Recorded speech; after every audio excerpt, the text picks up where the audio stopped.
Bwana Yesu asifiwe sana. Ninawasalimu katika jina la Yesu aliye hai.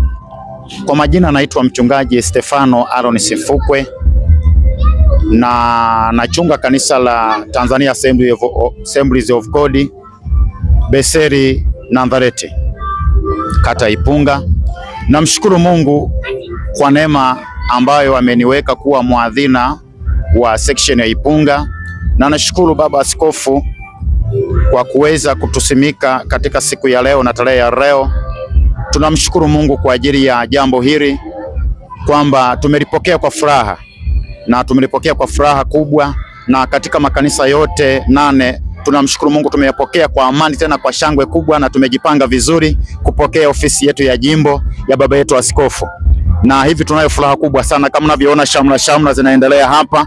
Kwa hiyo mazingira haya yanaonyesha hali ya kwamba hawa watu wamefurahi na wanasherehekea jinsi ambavyo kupokea ugeni wetu wa baba yetu askofu.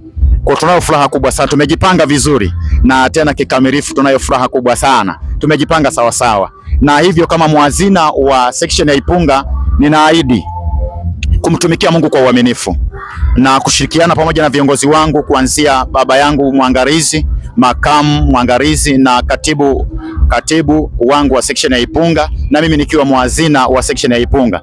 Nashukuru sana, tunaahidi kumtumikia Mungu kwa uaminifu. Tunasema asanteni sana, tunakaribisha baba askofu kwamba karibu sana, hata siku nyingine. Mungu awabariki sana, asanteni. Unawaambiaje wana section wako, au unawaahidi nini wana section yako ya Ipunga? Naahidi kumtumikia Mungu kwa uaminifu, na ninaomba pale ambapo kutakuwa na mapungufu, basi ninaomba wasisite hata kunielekeza, na pia tutakubaliana na ushauri ambao pia kwamba section yetu ya Ipunga ili iweze kwenda vizuri, kwa sababu hatuwezi kujiongoza wenyewe, tunategemea Mungu aweze kutuongoza, na tunakubali pale ambapo tunaweza pakawa na mapungufu, basi tunakubali pia kushauriwa ili section yetu iweze kwenda mbele na Mungu akafurahi zaidi hapo. Asante sana.